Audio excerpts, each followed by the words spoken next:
mistérios mais estranhos de todos os tempos ainda não resolvidos. O incidente no Passo Dyatlov.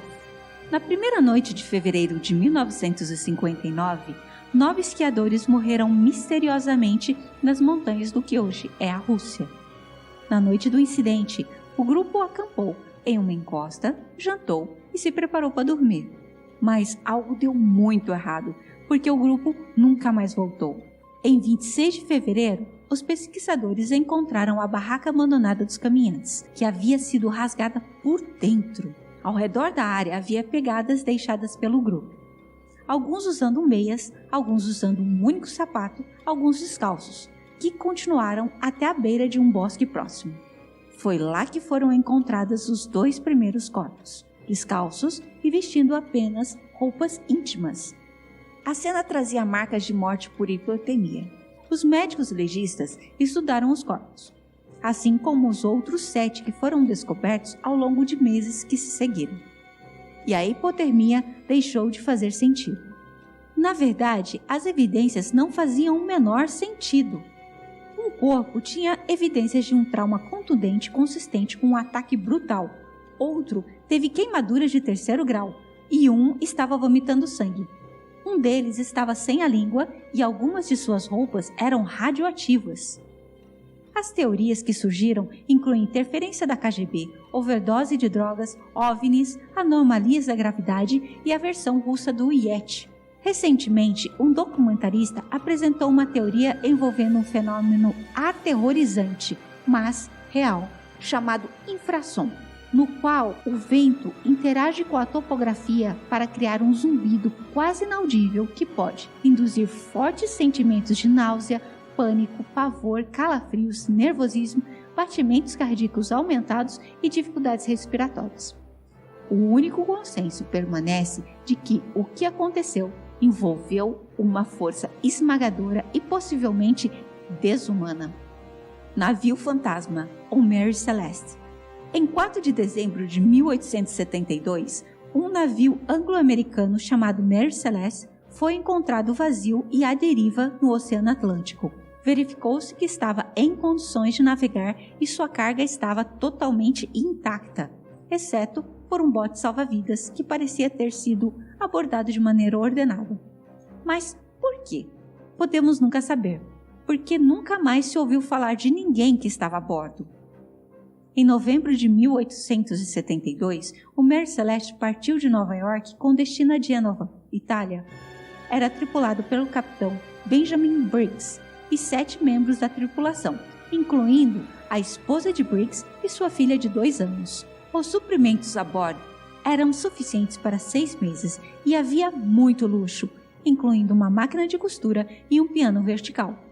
Os especialistas concordam que, para precipitar o abandono de um navio em condições de navegar, alguma circunstância extraordinária e alarmante deve ter surgido. No entanto, a última entrada no diário do navio não revela nada de incomum, e dentro do navio tudo parecia estar em ordem. As teorias ao longo dos anos incluíam motim, ataque de piratas e um ataque de um polvo gigante ou monstro marinho. Nos últimos anos, os cientistas apresentaram a teoria de que a fumaça do álcool a bordo causou uma explosão que, como resultado de uma anomalia científica, não deixou sinais de queimadura, mas foi aterrorizante o suficiente para que Briggs ordenasse que todos entrassem no bote salva-vidas. Mas aonde eles estão ainda permanece um mistério. Quem é e onde está D.B. Cooper? O próximo mistério não resolvido é de 24 de novembro de 1971. Dan Cooper era um passageiro no voo 305 da Northwest Airlines, de Portland a Seattle, um voo de 30 minutos. Ele foi descrito por passageiros e comissários de bordo como um homem na casa dos seus 40 anos, vestido de um terno escuro, gravata preta e um prendedor de madrepérola em uma camisa branca de colarinho bem passada. Ele se sentou, acendeu um cigarro, naquela época era permitido fumar nos voos, e pediu educadamente um bourbon, com refrigerante, pelo qual pagou em dinheiro. Logo após a decolagem, ele entregou um bilhete à comissária de bordo, de 23 anos, que o ignorou, supondo que fosse apenas o número de telefone do homem. Senhorita, é melhor você olhar para este bilhete, Dan Cooper disse a ela. Eu tenho uma bomba.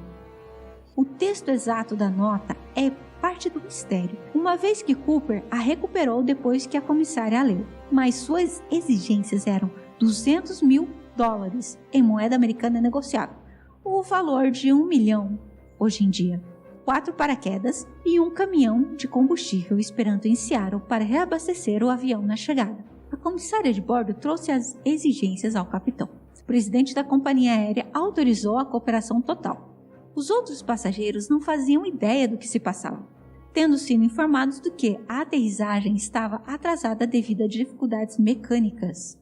Às 5h39, o avião pousou.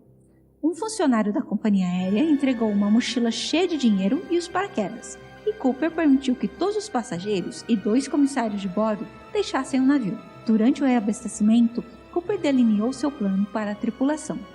Um curso sudeste em direção ao México, com mais uma parada de reabastecimento em Nevada. 2 horas depois, o avião decolou.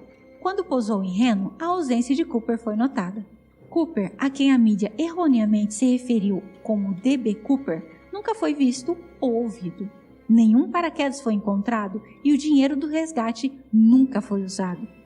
Em 1980, um menino de férias com sua família no Oregon encontrou vários pacotes de dinheiro do resgate, identificáveis pelo número de série, levando a uma intensa busca na área por Cooper ou seus restos mortais. Nada nunca foi encontrado.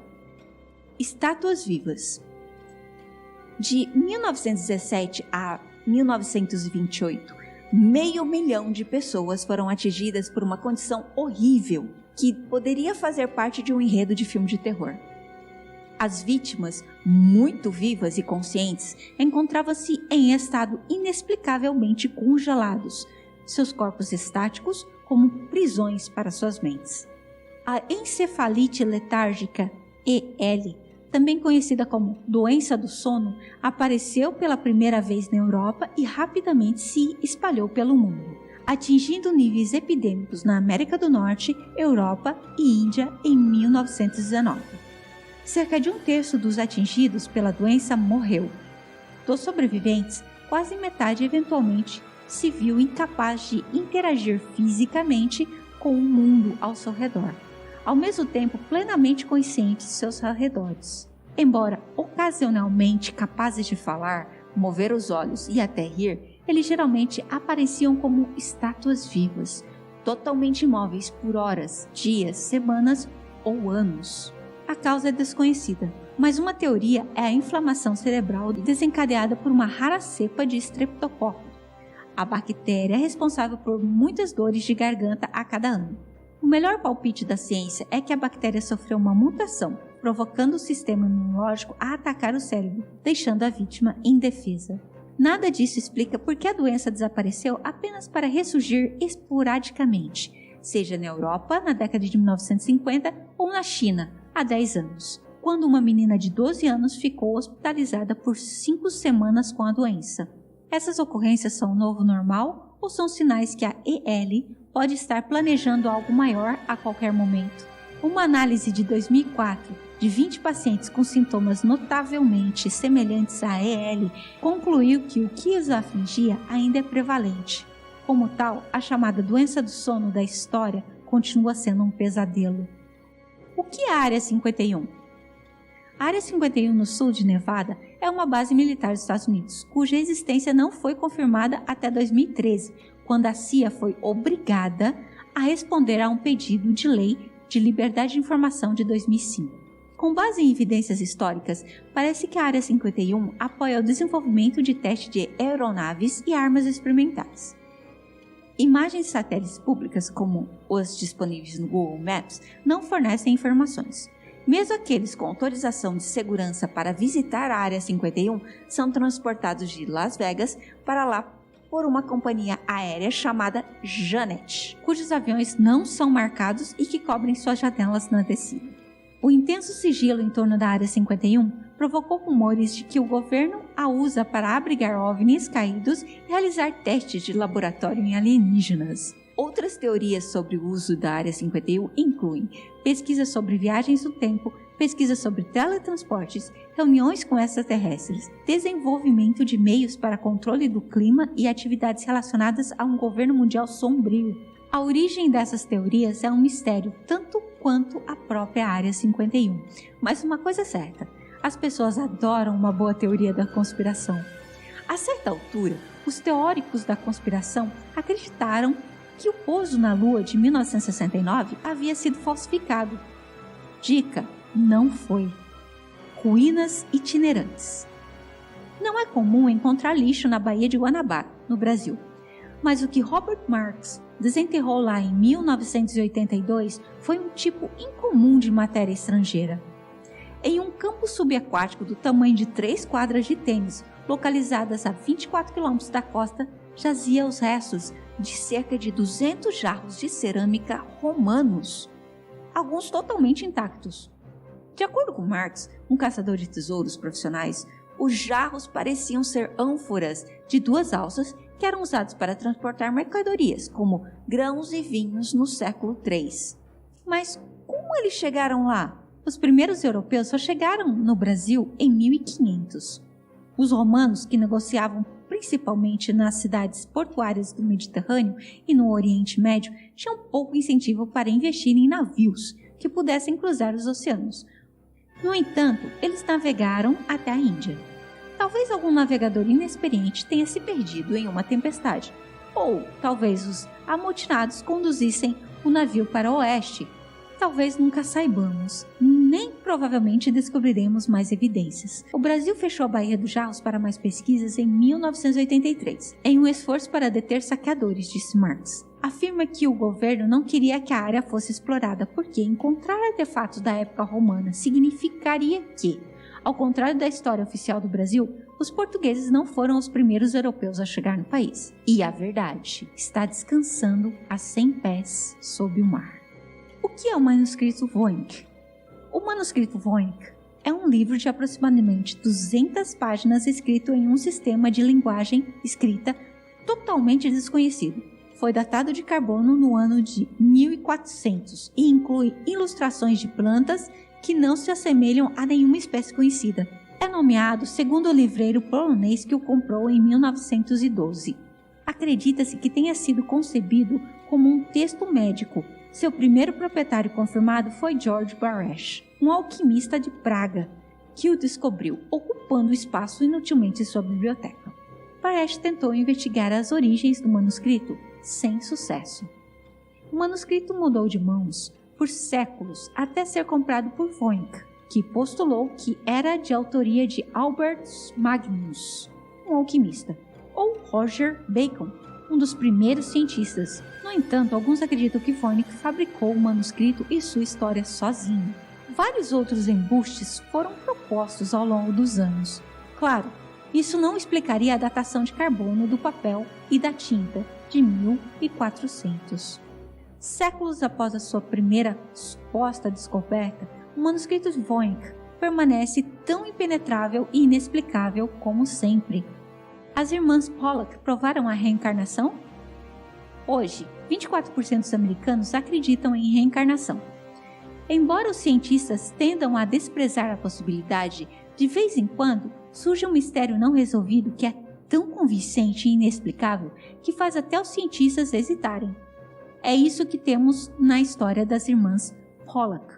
Em 1957, 2 jovens irmãs inglesas, Joanna Pollock, 11, e Jacqueline Pollock, 6, morreram em um trágico acidente de carro. Um ano depois, sua mãe deu luz a gêmeos, Gillian e Jennifer. Quando os gêmeos tinham idade suficiente para falar, eles começaram a identificar e solicitar brinquedos que pertenciam às suas irmãs mortas, apontando pontos de referências que apenas suas irmãs mortas conheciam, como a escola que frequentaram, e às vezes entrando em pânico ao ver carros vindo de encontro. Aquele carro está tentando nos pegar, eles teriam gritado em uma ocasião. Depois que os gêmeos completaram 5 anos, esses incidentes se tornaram menos frequentes, e as meninas passaram a levar uma vida normal. Ainda assim, as histórias das irmãs Pollock chegou ao Dr. Ian Stevenson, um psicólogo que estudou a reencarnação. Depois de estudar milhares de supostos casos, o Dr. Stevenson escreveu um livro contando 14 casos que ele acredita serem reais, incluindo os da irmã Pollock. Os desaparecimentos do farol nas Ilhas Flannan. Em 1900, 3 guardiões do farol das Ilhas Flannan, na costa oeste da Escócia, desapareceram sob as mais estranhas circunstâncias. O farol era tripulado por uma equipe de 3 pessoas: Thomas Marshall, James Ducat e Donald MacArthur. No feriado do Boxing Day, em 26 de dezembro, o guardião do socorro chegou e não encontrou nenhum dos guardiões do farol presentes. O único sinal de que algo estava errado era uma cadeira virada perto da mesa. Nenhum corpo foi encontrado, o que levou a especulações sem fim. As teorias variam de afogamentos a sequestros por espiões estrangeiros, um navio fantasma e um monstro marinho gigante. O que quer que tenha acontecido em dezembro de 1900 no farol das Ilhas Flannan, talvez nunca saibamos. A ponte em Overtown, que chama os cães ao seu criador. A ponte Overtown, perto de Dumbarton, parece chamar os cães para saltar para a morte. Um local perfeito para mistérios não resolvidos. Desde o início da década de 1960, cerca de 50 caninos morreram e centenas de outros pularam, mas sobreviveram, com alguns retornando para um segundo salto nas rochas irregulares, 50 pés abaixo. A Sociedade Escocesa para a Prevenção de Crueldade contra Animais enviou representantes para investigar, mas sem sucesso. Em termos de verdade científica, é discutível, se não incrivelmente improvável, que os cães sejam capazes de formar uma intenção de morrer. No entanto, algo está atraindo os cães para fora daquela ponte.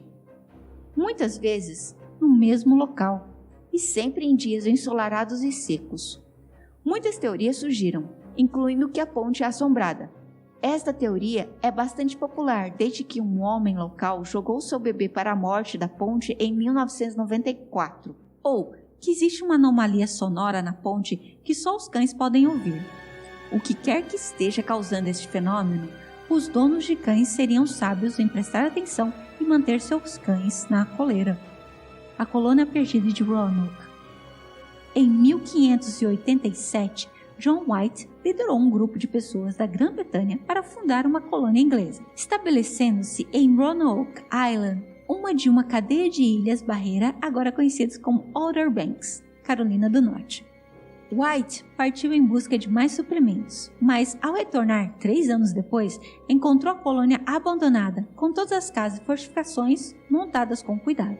Antes de deixar a colônia, White havia instruído os colonos que, se fossem levados à força, deveriam esculpir uma cruz em uma árvore próxima, mas não havia cruz. A única pista era a palavra Croatan, o nome de uma tribo nativa aliada aos ingleses que estava esculpida em um poste. White entendeu que isso significava que os colonos haviam se mudado para a ilha Croatan, agora conhecida como Hatteras. As investigações que seguiram revelaram alegações de que os colonos haviam sido massacrados pela tribo Powhatan, mas não há evidências arqueológicas disso.